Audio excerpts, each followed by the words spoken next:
여러분 안녕하십니까? 전국에 있는 호텔 매매, 모텔 매매, 숙박업 창업 전문 국가공인자산관리사, 공인중개사 호텔 황제입니다. 이번 시간에는요, 경기도 평택에 입지한 리모델링이 완료된 호텔 매매 물건 현황에 대해서 브리핑 드리도록 하겠습니다. 본 물건은 경기도 평택에 입지하고 있는 호텔이죠. 본 물건은 리모델링이 완료된 호텔이다, 이렇게 보시면 되겠습니다. 리모델링 완료 호텔, 이렇게 보시면 되겠고요. 먼저 이제 물건 번호부터 한번 볼까요? 120251번에 해당되는 호텔이고요. 사용 승인일 1994년 4월 30일 날 사용 승인을 받았습니다. 층수는 살펴보시면 지하 1층부터 지상 5층까지 이렇게 되어 있고요. 대지 면적 460제곱미터, 평수로는 139평이고요. 연면적 1402제곱미터, 평수로는 424평입니다. 소유자는 직영 중이고요. 현재 매가 48억에 진행하고 있는 호텔입니다. 본 물건은 최대 용자 2구명 기준으로 해서 38억까지 가능하기 때문에 자기자본 실인수가 10억으로서 본 호텔을 취득할 수 있겠습니다. 현재 융자는 36억이고요. 현재 월 매출 한번 주목해 보시겠습니까? 지금 매달 꾸준히 월 매출 8천만 원씩 형성되어 있는 호텔입니다. 매출이 아주 잘 나오고 있죠. 이렇게 매출이 잘 나오기 때문에 어떻습니까? 기대 수익률은 상당히 높게 형성되어 있겠고요. 또한 어떻습니까? 자기 자본이 10억을 투자하기 때문에 또한 기대 수익률도 높게 형성되어 있을 거라 우리가 이렇게 추측이 가능한 호텔입니다. 객실 수는 31개고요. 주차는 15대 가능합니다. 용도 지역은 일반 상업지역이죠. 공시지가 제곱미터당 238만 8천 원이고요. 한 평으로 환산해 보시면 789만 4,215원에 해당되는 경기도 평택에 입지하고 있는 호텔입니다. 여기에서 이제 공시지가 이야기가 나왔기 때문에 공시지가에 대해서 여러분께 이 시간을 통해서 한번 간단하게 설명을 한번 드리고자 합니다. 이번 시간을 통해서 최소한 이 정도 개념은 알아야 된다. 호텔을 취득하고자 하시는 우리 애독자 여러분께서 공시지가가 뭡니까? 공시지가의 개념에 대해서 이 시간에 이 정도만큼은 아셔야 된다는 거, 제가 그런 거를 통해서 강의를 잠깐 드리도록 하겠습니다. 이 공시지가라는 건 말이죠. 여기가 이제 근본적으로 어디에서 유추가 된 거냐?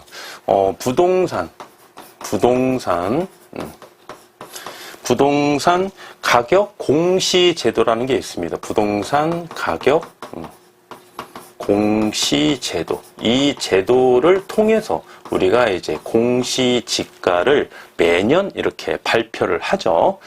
공시지가. 지자가 뭡니까? 땅지자죠. 지자가. 그래서 이제 보시면 땅이니까 부동산은 뭡니까? 부동산은 크게 나오면 토지와 건물로 이렇게 형성되어 있죠. 그러면 이 토지, 이 땅에 대한 가격을 이야기하는 거죠. 그래서 그 땅에 위에 주택이 있을 수도 있고 호텔처럼 상가 건물이 있을 수도 있고 또는 뭐 공장이 이렇게 입지할 수도 있고요. 그 땅 위에 또 뭐가 있습니까? 전답 과수원, 임야같이 농작물이나 수목이 이렇게 형성되어 있는 그런 땅도 있겠죠. 그래서 이 토지 위에 어떤 것이 이렇게 형성되어 있느냐에 따라서 공시 제도에 대해서 좀 이렇게 구분을 하는데요. 그래서 이제 먼저 보시면 부동산 가격 공시 제도는 크게 이렇게 네 가지로 나누어져 있습니다. 가장 큰 챕터로 보시면은 토지 가격 공시 지가 제도가 있습니다. 토지 가격 공시 지가 제도, 공시 지가 제도가 있는데요. 이 토지라고 하는 거는 첫 번째는 표준지 공시지가, 표준지 공시지가. 먼저 쭉 한번 필기를 하고요. 하나씩 간단하게 설명을 드리도록 하겠습니다. 표준지 공시지가, 표준지 공시지가. 그 다음에 두 번째를 보시면은 개별 공시지가, 개별 공시지가가 이렇게 있고요. 두 번째는 말씀드린 대로 이제 주택으로 이제 구분이 되는데요. 주택 가격, 주택 가격 공시 제도가 이렇게 있는데요. 큰 타이틀로 보시면, 그래서 이제 작은 분류로 한번 보시면, 작은 분류로 또 두 가지가 나눠지죠. 단독주택, 단독주택 공시가 있고요. 두 번째로 공동주택, 공동주택 공시, 이런 제도가 있습니다. 제도가 있는데, 먼저 이렇게 보시면은 우리는 이제 호텔이기 때문에 조금 호텔을 중심으로 놓고 공시 제도에 대해서 말씀드리자면, 이 호텔에 이제 토지가 있죠. 이렇게 땅이 있습니다. 땅 위에 이렇게 건물이 이렇게 있어요. 건물이 이렇게 있으면 지금 이 토지에 대한 공시지가를 지금 말씀드리고 있는 거죠. 그러면 어떠한 상권이 있습니다. 이렇게 호텔에 대해서 어떠한 상권이 있다고, A 상권 이렇게 한번 가정을 해볼게요. A 상권이 있으면 여기 안에 많은 땅들이 있겠죠. 이렇게 많은 땅들이 있습니다. 여러 필지가 이렇게 되어 있으면 이 중에서 표준지를 하나 이렇게 설정을 합니다. 이렇게 표준지, 이렇게 해서 표준지를 하나의 기본을, 땅을 하나 설정을 해서 이 땅에 대해서 우리가 감정을 한다는 거죠. 이 땅에 대해서. 그래서 이 땅을 우리가 표준지라고 합니다. 표준지. 이 땅에 대해서 표준지가가 얼마냐라고 딱 결정이 되지 않습니까? 이걸 기준으로 해서 이제 그 주변에 있는 각각의 이 필지, 한 필지당 이 필지를 또 개별적으로 가격을 매기는데요. 이거를 바로 개별 공시지가라고 합니다. 그렇죠? 그래서 여러분들이 이제 현재 땅을 보유하고 있습니다. 또는 호텔을 보유하고 있습니다.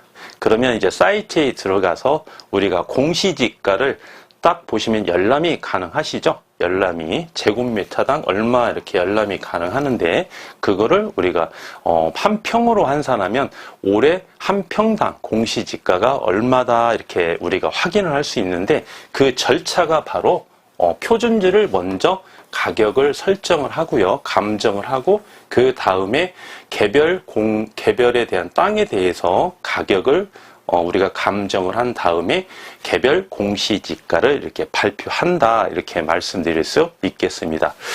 주택은 어떻습니까? 주택은 이제 크게 단독주택과 공동주택은 뭐죠? 이게 이제 아파트죠.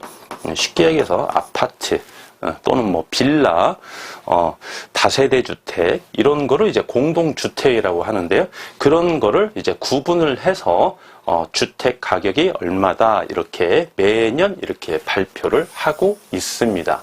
네, 이렇게 해서 우리가 대분류로 표준지, 그 다음에 개별, 그 다음에 단독, 공동, 이렇게 공시지가를 구분해서 발표를 하는구나. 예, 이 정도는 우리가 조금 이해를 하셔야 되겠고요.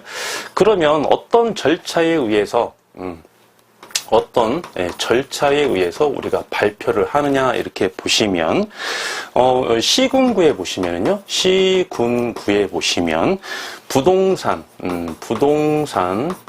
평가위원회가 있습니다. 평가위원회. 이 위원회는 위원장이 있겠고 위원이 있겠죠. 그 분들이 심의를 거칩니다. 심의를 거쳐서 그 가격을 평가하는 거죠. 평가해서 시군구청장이 시장, 군수, 구청장이 말이죠. 결정을 합니다. 가격이 얼마다 결정을 하고 공시를 합니다. 발표를 이렇게 하는 거죠. 네, 이런 절차가 있고요. 그래서 결정하고 공시를 하지 않습니까? 발표를 합니다. 발표를 했는데 그 가격에 대해서 나는 좀 불만이 있다. 그러면 토지 소유자가 아니더라도 제3자도 말이죠. 이의 신청을 할 수가 있습니다. 이의 신청. 발표한 이후에 이의 신청을 할 수가 있는데 이 이의 신청은 공시된 날로부터 30일 이내에 이의 신청을 하셔야 되고요. 또한 가서 말로 해서는 안 됩니다. 반드시 서면으로 이렇게 이의 신청을 합니다. 시군구에 가시면 말이죠. 민원실에 가시면 이의 신청서가 있습니다. 그 이의 신청서에 서면으로 이렇게 해서 시군구에 이의 신청을 하시면 되는데 대부분 이의 신청은 안 하죠. 이의 신청 이거 잘못했다가 말이죠. 낭패를 볼 수도 있습니다. 구체적으로는 말씀드릴 수가 좀 그렇고요. 시간 관계상. 그래서 이의 신청을 하는 경우는 거의 없다. 이렇게 보시면 되겠고. 또 하나 이렇게 보시면 여기에서 그럼 발표를 언제 하느냐. 결정하고 이 공시는 언제 하느냐 그러면 매년 말이죠. 매년 5월 31일까지 결정해서 공시해라라고 이렇게 법으로 명시를 딱 해놨습니다. 5월 31일 날 공시를 하라는 게 아니에요. 매년 5월 31일까지입니다. 그 이전에 결정이 됐으면 공시도 발표도 가능하다는 거겠죠. 대신 매년 5월 31일은 넘지 마라 이겁니다. 5월 31일은 넘지 마라. 6월 1일 날은 결정하고 공시하지 마라 이런 이야기예요. 누구한테? 시장, 군수, 구청장에게. 그 이유가 뭘까요? 그 이유가 여기에 있죠.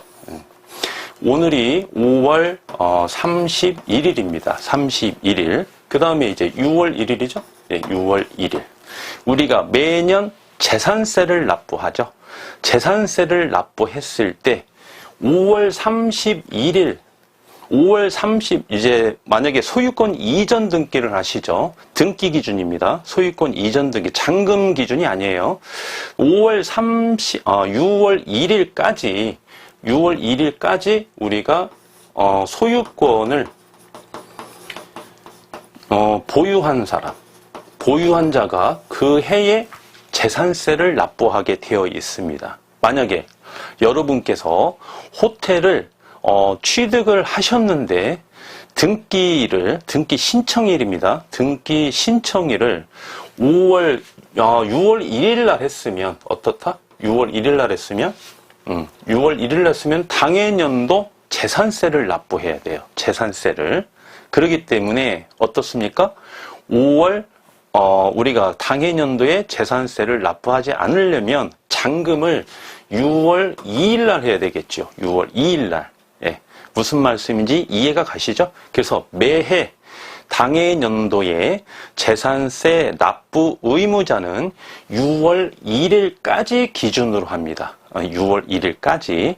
6월 1일 날 누가 소유권을 가지고 있느냐를 기준으로 해서 납세 의무자가 성립이 된다는 거예요. 그래서 그 재산세를 납부를 하려면 그 공시지가를 기준으로 우리가 재산세를 산정을 하거든요.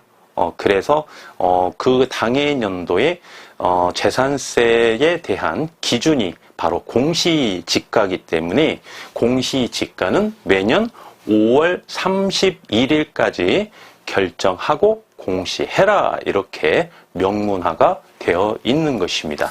그래서 5월 31일까지인데 올해는 언제 발표했죠? 올해는 공시지가를 2023년에는 언제 발표했냐면 4월 28일 날, 4월 28일 날 이게 바로 공시했죠? 4월 28일 날. 예, 그래서 이 정도는 여러분께서 조금 알고 계셔야 되겠고요. 그래서 이 공시지가는 어디에 기준으로 해서 적용을 하느냐. 그래서 각종 세금이라든지 그 다음에 부담금을 부과하는 데 있어서 이제 기준이 된다는 거죠. 공시지가가. 그럼 세금은 우리가 크게 이렇게 두 가지로 나눌 수 있겠죠.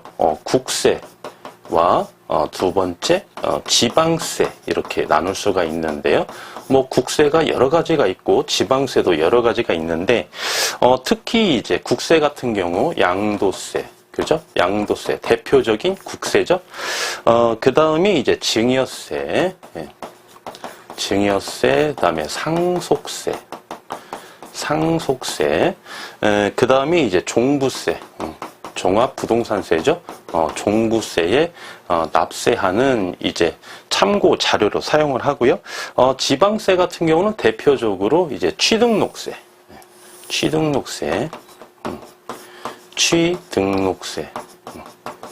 그 다음에 재산세 이렇게 되어 있는데, 여기에서 여러분께서 한 가지 주의해야 될 사항이 있습니다.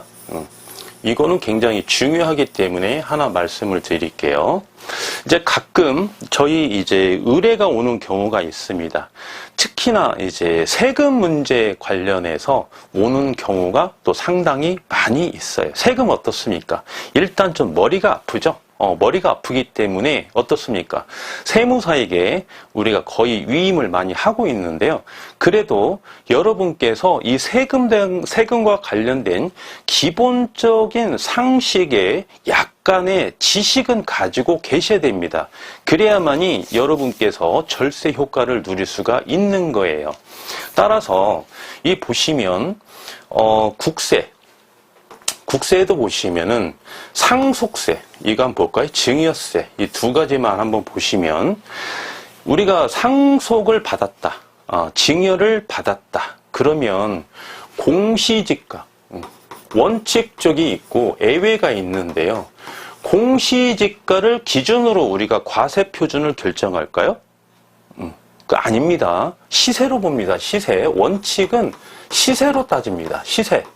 시세가 얼마냐 이렇게 보는 거예요. 인근에 땅이 있는데 최근에 얼마에 팔렸는지, 평당 얼마에 팔렸는지를 보고 그 땅에 증여세나 그 다음에 상속세의 과세 표준이 결정이 됩니다. 절차에 따라서. 네, 그런데 그 땅이 시세를 모르겠어요. 만약에 아버지가 이 땅을 한 50년 전에 샀단 말입니다. 50년 전에. 그래서 내가 이 땅을 상속을 받았어요. 100% 상속을 받았어요. 이 땅을. 그런데 이 땅이 50년 전에 샀기 때문에 인근에 거래가 없어요. 주변의 땅도. 그러면 시세를 알 수가 있겠습니까? 시세를 알기가 좀 어렵죠. 시세를 알기 위해서는 거래 사례가 있어야 되는데 거래 사례가 없어요. 50년 가까이 주변 땅도 없습니다. 그럼 50년이 흘렀는데도 불구하고 시세를 파악하기가 어려워요. 누가? 국세관청에서 말이죠. 그러면 이런 경우에는 예외적으로 공시지가를 보충적 방법으로 참고해서, 공시지가를 참고해서 우리가 상속세를 우리가 신고 납부해야 된다는 겁니다. 거기에 부합하지 않으면 어떻다? 부당 신고로 인해서 우리가 조금 세금에 대해서 가산금, 가산세를 더 납부를 해야 되겠죠. 그래서 이제 이러한 부분도 우리가 이제 세무사에게 위임을 해서 우리가 신고 납부할 수 있게끔 우리가 이렇게 조치를 취하고 있는데, 당사자인 여러분께서도 이 정도는 좀 알고 계셔야 그 위임을 받은 세무사도 말이죠, 여러분에게 어떻게 하면은 절세를 할 수 있다라고 이렇게 자세하게 좀 설명을 해드립니다. 여러분께서 잘 말씀을 이해하지 못하면 세무사가 길게 말씀드릴 수가 없겠죠. 예, 그래서 가셔서 이제 상담을 하실 때에도 여러분께서 기초적인 거는 알고 계셔야 되기 때문에 이렇게 좀 간단하게 말씀을 드리는데, 지금 공시지가 말씀을 드리면서 지금 세금까지 이렇게 이어지고 있는 거죠. 취등록세는 어떻습니까? 취등록세. 자, 취등록세도 굉장히 중요한 지방세 중에 하나이기 때문에 여러분께서 이제 호텔을 취득하게 되면 취등록세를 납부를 해야 되겠죠. 그래서 취등록세도 한번 살펴보겠습니다. 취등록세. 취등록세. 개인이 만약에 호텔을 취득을 했다. 법인이 아닙니다. 개인이 취득을 했다라고 봤을 때 원칙적으로 취등록세는 어떻게 납부합니까? 원칙적으로는 매매 가격의 4.6%입니다. 4.6%를 우리가 신고 납부해야 됩니다. 매매 가격의 4.6%. 그런데 말이죠, 법은 항상 원칙이 있으면 예외도 있다. 예, 예외도. 이 예외를 잘 모르시는 분이 상당히 많이 있어요. 취등록세도 예외가 분명히 있습니다. 예외가. 별표 3개. 여러분 꼭 하나 이것도 기억하셔야 돼요. 이런 예외가 언제 있느냐? 이런 예외가 언제 있냐면, 현저하게 낮은 가격으로 취득하는 경우가 발생될 수가 있다는 거죠. 예를 들면 A 호텔이 있는데요. A 호텔이 있는데 이 호텔이 50억이랍니다. 50억인데 감정가가 40억이에요. 매가가 50억인데 감정가가 40억이야. 그런데 여러분께서 얼마에 취득했느냐? 취득한 가격이 30억이에요. 30억. 그러면 굉장히 낮은 가격으로 취득을 한 거죠. 얼른 사야 되겠죠? 이런 호텔이 있으면. 네. 그러면 이 호텔을 취득할 때 취등록세 얼마 납부하죠? 30억에 4.6%. 원칙적으로 4.6%. 이렇게 해서 신고, 납부했다가는 어떻다? 시군구에서 퇴짜를 맞을 수가 있습니다. 왜 그렇죠? 예외를 적용하기 때문에 그렇습니다. 예외가 뭐냐? 예외는 매매 가격과 그 다음에 이 공시지가를 기준으로 해서 시군구에서 정한 표준 가격이 있습니다. 표준 가격. 이 표준 가격이 뭐다?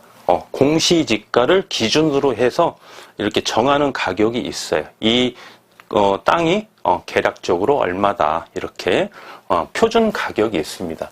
그런데 대부분 공시지가가 높습니까? 실거래가가 높습니까? 실거래가가 당연히 높죠. 일반적으로. 그렇기 때문에 일반적으로는 매매 가격이 높아요. 실거래가니까.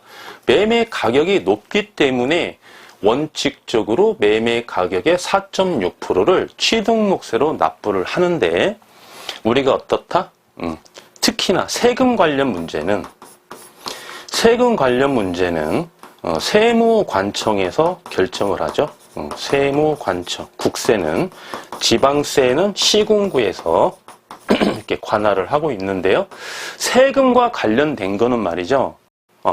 내가 본인이, 여러분 개인이 말이죠. 개인이 생각하셨을 때 항상 불리한 게 답이다라고 보시면 됩니다.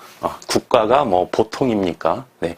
국가가 항상 유리하게, 그 다음에 개인은 항상 불리하게 법을 해석하시면 100% 맞습니다, 이게. 그래서 예외적으로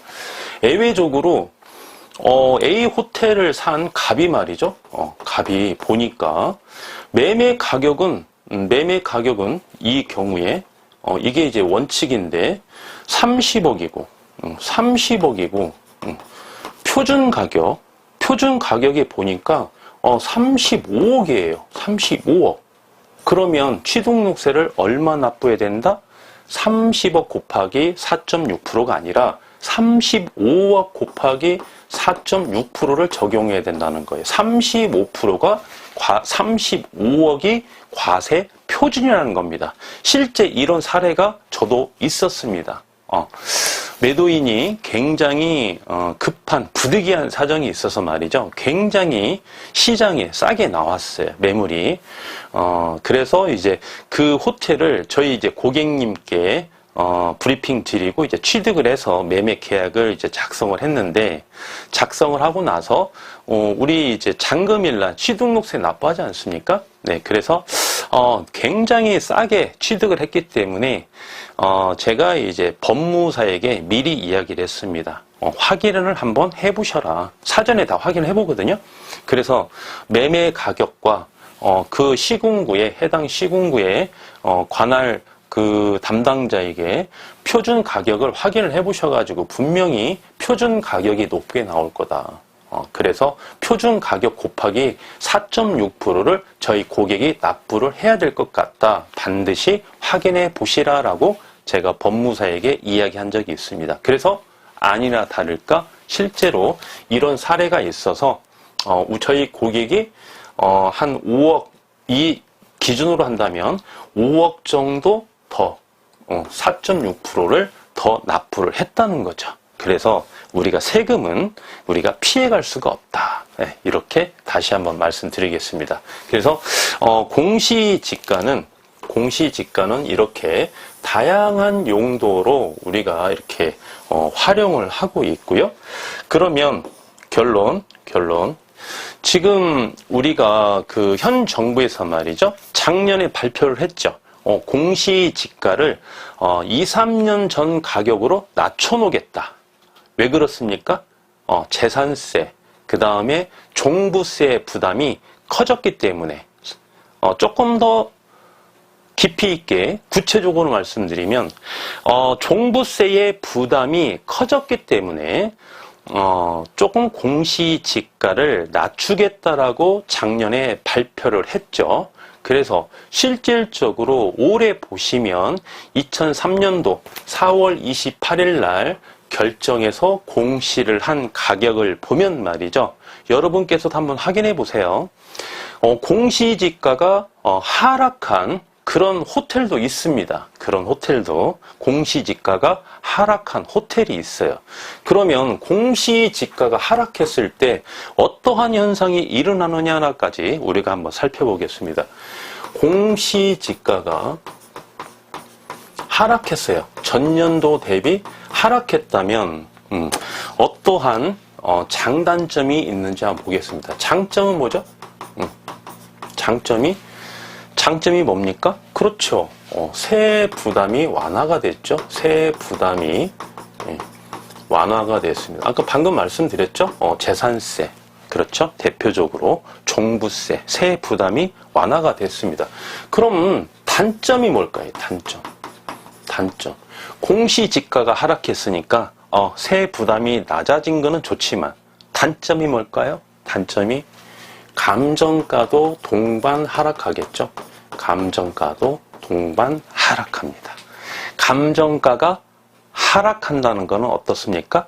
파는 사람 입장에서 매도가가 낮게 책정될 수 있고 실제로 매매 가격이 하락할 우려가 있는 거죠. 감정가가 하락했기 때문에.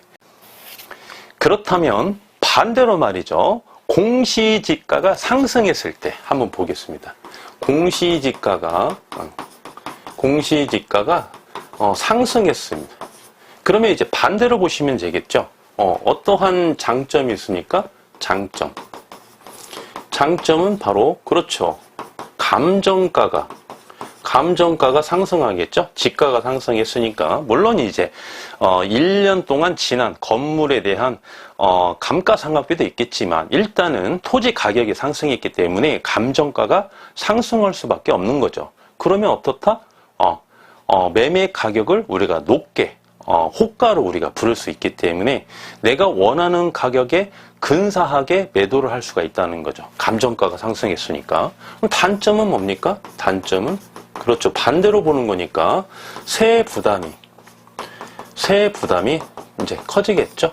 세액 부담이 커지겠으면 이쪽은 완화가 되고 이런 경우는 세액 부담이 높아지겠다. 재산세 특히 그 다음에 일정한 요건이 충족되는 경우 종부세를 납부하는 분 같은 경우는 종부세에 대한 세액 부담이 조금 더 부담스럽다. 또 이렇게 음과 양을 우리가 비교를 해서 분석하실 줄 아셔야 되겠습니다. 그래서 공시지가 그래서 단순하게 공시지가는 이런 거구나라고 보시는 것보다도 조금 더 깊이 있게 들어가서 공시지가는 이런 거구나. 또한 공시지가가 상승했을 때, 하락했을 때 파생되는 장단점이 이러한 결과를 낳는구나까지 여러분께서 한번 간단하게 이해하시고 이런 뭐 충분히 암기할 사항은 아니죠. 충분히 이해가 가시죠. 네, 이 정도까지는 우리가 좀 알고 계셔야 되겠습니다. 네. 그래서 이제 본 물건으로 돌아서 말이죠. 계속해서 말씀드리면 리모델링이 완료된 물건이다 이렇게 말씀드렸죠. 네. 현재 소유자께서 직접 리모델링을 추진을 했는데요. 언제 했느냐? 2021년 9월 18일 날 18억을 투자해서 말이죠. 18억을 투자해서 전체 리모델링을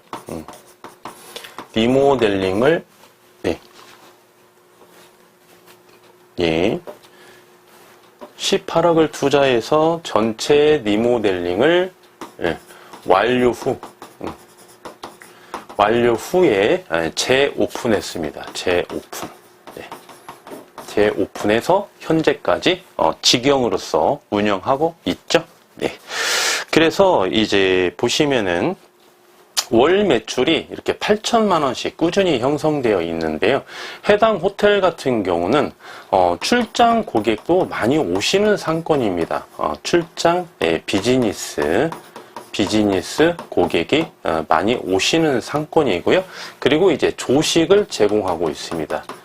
조식을 제공하고 있기 때문에 아무래도 고객에 대한 어떤 그 만족도가 상당히 좀 높겠죠. 네, 높겠고, 우리 이제 지금 호텔을 운영하고 계시는 이제 사업자 여러분들 이렇게 보시면, 한번 이제 여러분께서도 이제 향후에 이제 사업을 해보시면 아시겠지만, 출장 고객이 있고요. 출장 비즈니스 고객이 있는, 이러한 상권이 있고, 매출을 비중을 많이 차지하는 그 다음에 이제 연인 고객이 많이 오는 이런 상권도 있겠죠. 또는 아주 특수한 상권이죠. 관광객이 많이 오는 상권이 있다 이렇게 보는데 이게 여기에서 이러한 손님 중에 또 뭐 유흥 상권도 있고요. 유흥 전문적으로 유흥만 받는 그런 호텔도 있겠는데 유흥 손님을 많이 유치한다는 거는 이런 경우는 이제 호텔이 많이 노후화가 돼 있기 때문에 어떻습니까? 경쟁력이 떨어지죠. 그렇기 때문에 이런 유흥 손님만 전문적으로 받는 호텔이 있습니다. 이러한 호텔은 취득하시면 안 되겠습니다. 네. 그리고 보시면은 가장 쉽게 운영할 수 있는 호텔의 고객 손님이 어떤 손님이 많이 오는 호텔이 좋느냐 보시면 출장 비즈니스 고객이 다수인 호텔이 가장 운영하기가 수월한 호텔입니다. 매출이 100으로 봤을 때 출장 비즈니스가 오는 손님이 90%다. 이런 호텔 있죠. 이런 호텔이 아주 운영하기가 제일 수월합니다. 그 근거를 하나만 말씀드릴게요. 시간 관계상. 하나만 말씀드리면 우리 객실에 이제 투숙을 하시죠. 고객님들께서 다음날 퇴실을 하십니다. 그러면 남자 혼자 오시는 고객 또는 연인 손님 고객, 뭐 남자 2명, 여자 2명 또는 뭐 가족 단위 이렇게 방을 하나를 이렇게 쓰시는데요. 가장 방을 깨끗하게 사용하시는 그러한 객실이 남자 혼자 오시는 그러한 방입니다. 네, 그러니까 좀 이해가 가시죠? 네, 그래서 이 출장 비즈니스 고객이 많이 오시는 호텔은 말이죠. 운영하기가 가장 수월합니다. 가장 수월해요. 그래서 이 출장 비즈니스 고객이 많이 오시는 호텔을 운영했던 사업자는 말이죠. 연인들이 많이 오는 호텔을 그 운영을 하시는 데 있어서 적응하는 데 시간이 굉장히 많이 걸립니다. 그리고 많이 좀 힘들어 하세요. 그래서 출장 비즈니스 고객을 많이 유치하는 호텔을 운영하셨던 고객님들은 또 다른 호텔을 취득할 때 타 지역에 출장이나 비즈니스가 많이 오는 호텔을 선호하십니다. 왜? 운영하기가 엄청 수월하거든요. 그러한 장점이 있다. 이렇게 하나 더 말씀드리고요. 관광객이 좀 많이 오는 호텔, 만약에 관광객이 90% 이상 매출을 차지하는 그런 호텔이 있다. 그러면 저는 조금 추천드리지 않겠습니다. 왜냐하면 계절적 요인에 의해서 매출의 편차가 좀 심하죠. 유동성이 좀 심합니다. 매출에 대해서. 그건 바로 큰 리스크라는 거예요. 예를 들면 여름에는 매출이 굉장히 높고 겨울에는 매출이 굉장히 적습니다. 이것도 바로 큰 리스크에 해당되기 때문에 가급적, 물론 뭐 모든 관광객이 오는 상권을 다 그렇다는 게 아니에요. 그렇지만 전체적으로 봤을 때 제가 말씀드리고자 하는 거는 관광객이 조금 상권의 대다수를 차지하는 그런 호텔이다 그러면 저는 좀 비추천드리겠다 이렇게 말씀드릴 수 있겠습니다. 본 호텔은 출장 비즈니스 고객이 총 매출에 대해서 70%에서 한 80% 정도 이 정도 차지하는 호텔이다 이렇게 보시면 되겠고요. 객실이 33개인데 월 매출이 8천만 원이다 이렇게 보시면은 우리가 어떻게 해석할 수 있겠습니까? 첫 번째는 객실 단가가 높다 이렇게 보시면 되겠죠. 객실 단가. 방이 담의식으로는 저렇게 매출이 나올 수가 없겠죠. 그리고 객실 단가가 비교 우위를 차지하고 있다. 두 번째, 시설도 경쟁에서 앞서가고 있다. 세 번째는 역시 객실 중에 숙박 고객은 뭐 기본으로 우리가 유치가 현재 되고 있는 거고요. 여기에서 하나 또 추가로 아셔야 될 게 역시 대실 고객도 우리가 일정 부분은 유치하고 있다 이렇게 보시는 겁니다. 이 비즈니스가 많이 오시는 호텔의 단점 중에 또 하나가 대실 손님이 좀 많이 없다는 거거든요. 그런데 해당 상권에서 해당 호텔 같은 경우는 월 매출이 8천만 원씩 꾸준히 나오고 있다는 거는 대실 고객도 어느 정도 꾸준히 유치하고 있다. 여기까지 평가할 수 있겠습니다.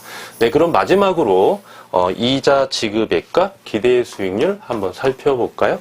네, 이자 지급액부터 한번 보겠습니다. 이자 지급액. 우리가 이제 최대로 레버리지 효과를 누린다 이렇게 보셨을 때 38억 우리가 융자를 받으시죠? 그러면 이금융 기준입니다. 이자율은 6.5% 이렇게 보시면 되겠고요. 1년에 2억 4,700만 원이 발생이 되고요. 한 달에 매출 8천만 원 중에 부담해야 될 이자는 2,058만 원 이렇게 보시면 되겠습니다. 마지막으로 기대 수익률 보겠습니다. 기대 수익률. 처음에 제가 말씀을 드렸죠. 기대 수익률이 높게 나올 거다. 한번 보겠습니다. 얼마나 높게 나오는지. 자기 자본 10억 투자하시죠? 네. 월 매출 8천만 원 중에서 매달 순수익으로 볼 수 있는 금액은 2,102만 원입니다. 2,102만 원. 12개월로 곱해 주시고 비율로 환산해 주시면 본 호텔의 기대 수익률은 21% 이렇게 나왔습니다. 현재 고금리 시대에도 말이죠. 수도권에서 예상이 가능한 기대 수익률이 21%다 그러면 상당히 높은 수익률이다 이렇게 보시면 되겠습니다. 끝까지 시청해 주신 우리 애독자 여러분 감사의 말씀 드리고요. 기타 궁금하신 사항은 저에게 연락해 주시면 친절하게 상담해 드릴 것을 약속드리겠습니다. 감사합니다.